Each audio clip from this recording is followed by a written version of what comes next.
Hello, ayan. Nagpiprito ako ng kikiam. Kasi ang aking menu for today's video ay lomi ala Ma'am Shining. At dahil luto na yan, hahanguin na natin siya.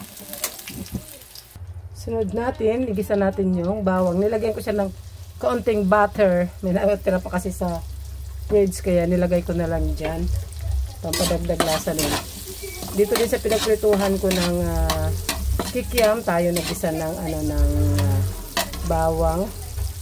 Ayan. Sunod natin yung sibuyas. Lagyan natin yung pork.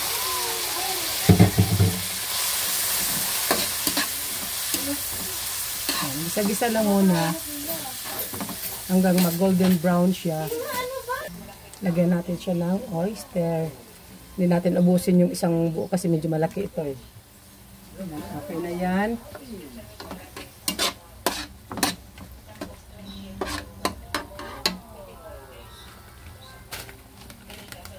Tapos unting paminta.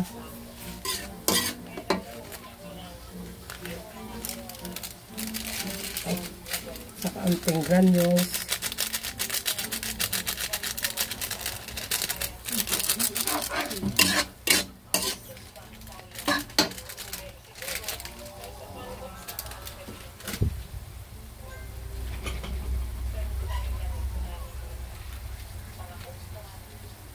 Saka unting tuyo.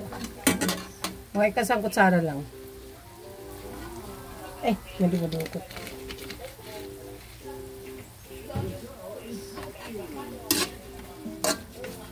Yan, gisa-gisa lang. At lagyan na natin siya ng sabaw. Yan, medyo madaming sabaw kasi fresh Mickey yung aking gagamitin sa paggawa ng lomi.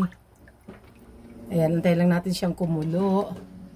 Siya nga pala guys, yung aking fresh Mickey ay aking pinubuhusan ng mainit na tubig para medyo maalis yung kanyang amoy na yung parang mantika o langis, parang ganyan yung langis niya para maalis, yun lang. Buhusan ng mainit na tubig. At dahil luto na yung ating karne, ilagay na natin yung ating lomi, yung ating fresh lomi. Ayan. Tapos isabay na rin natin yung gulay.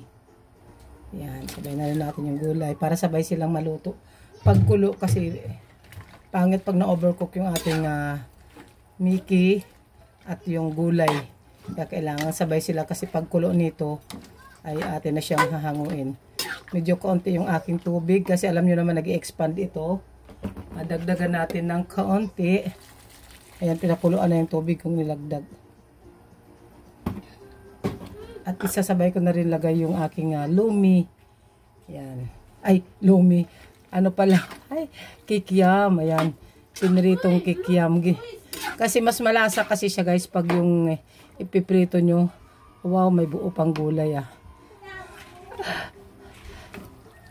Kahit squid balls ang gagamitin, gano'n lang ginagawa ko. Kasi mas malasa siya eh. Ayan, subukan lang ninyo. Ito'y tipid meal na lomi. Ayan, at gagawa tayo ng ating slurry. Gagawa muna ako ng pampalapot. At ayan na guys, dahil kumulo na siya. Ayan, lagay na natin yung ating slurry or cornstarch. Ayan. Yung saktong lapot lang. Ayoko naman kasi ng sobrang lapot. Ayan. Ayan. Ayan. Sakto na yan. Kasi pangit naman pag At i-off na natin yung apoy. Tapos, titimplahan na lang natin siya kung ayon sa ating panlasa. At ayan, finish na ang ating lomi ala Ma'am Shining. Ayan. Oh. Wow.